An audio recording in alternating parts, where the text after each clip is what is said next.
Satu yang perlu diluruskan sekali lagi, satu di antara hal-hal yang perlu diluruskan adalah jarak antar jamaah.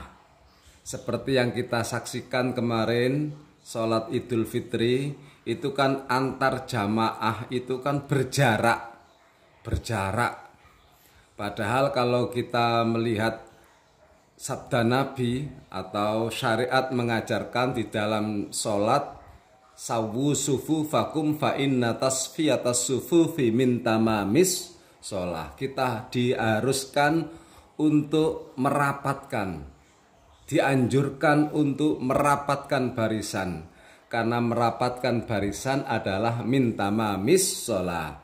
Lah ibu bapak, anehnya di dalam penjelasan Ustadz Panji Gumilang tak itu namanya, mbuh gak ru aku.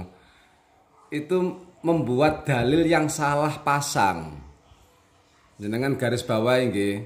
Beliau membuat soft berjarak itu pakai dalil, tapi dalilnya itu salah pasang, keliru dalam menempatkan dalil tersebut. Beliau membuat atau mengambil dalil firman Allah ini, makanya pentingnya kita ini tidak membaca terjemahannya itu ya begini ini, karena bila moco Quran tok, moco terjemahannya tok tanpa melihat asbabun nuzulnya, besar kemungkinan akan salah dan keliru. Bila tidak melihat historis turunnya ayat itu, akan sangat berpotensi salah bila hanya membaca terjemahannya saja. Beliau mengambil apa istilahnya ya, dalil surat Al-Mujadalah ayat 11. Ya ayyuhalladzina amanu idza qila lakum tafassahu fil majalisi fafsahu yafsahillahu lakum.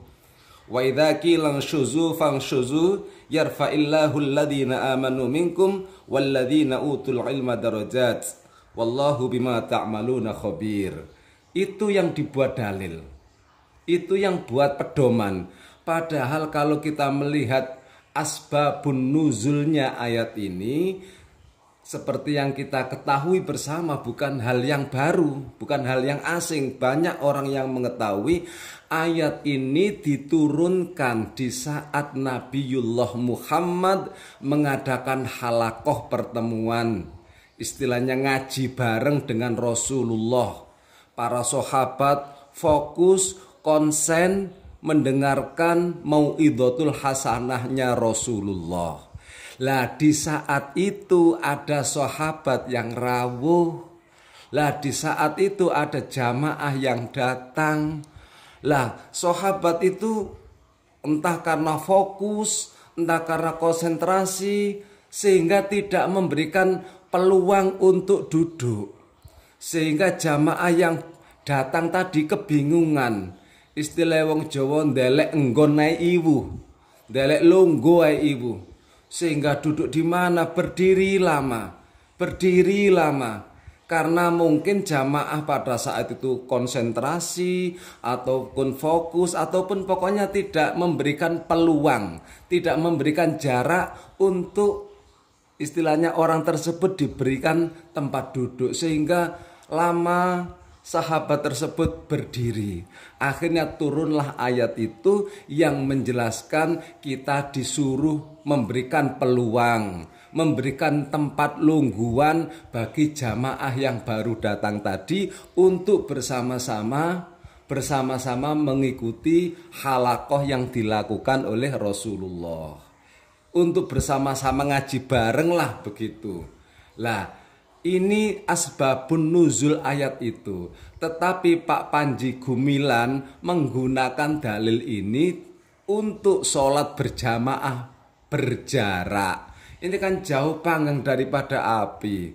Ayat ini sekali lagi memberikan pelajaran kalau ada pertemuan mbok yoho, istilah wong Jawa mbok yoho, ketika ada jamaah yang baru datang, diberikan kesempatan, diberikan tempat agar ikut duduk di situ. Bukan digunakan dalil ini, bukan digunakan untuk bersolatlah berjarak-jarak, karena Allah memberikan sinyal tafasahu, tafasahu, tafasahu. Tafasahu itu sekali lagi bukan untuk sholat jamaah. Tafasahu itu untuk pertemuan majlisil ilmi. Ini kan salah tempat penempatan, salah penempatan. Justru ketika sholat berjamaah kita sawu sufufakum fa inna tasfiyatas sufufi min tamamis shalah. Rapatkan barisan kalian, luruskan barisan kalian, karena itu termasuk min tamamis shalah, kesempurnaan dalam melaksanakan sholat jamaah.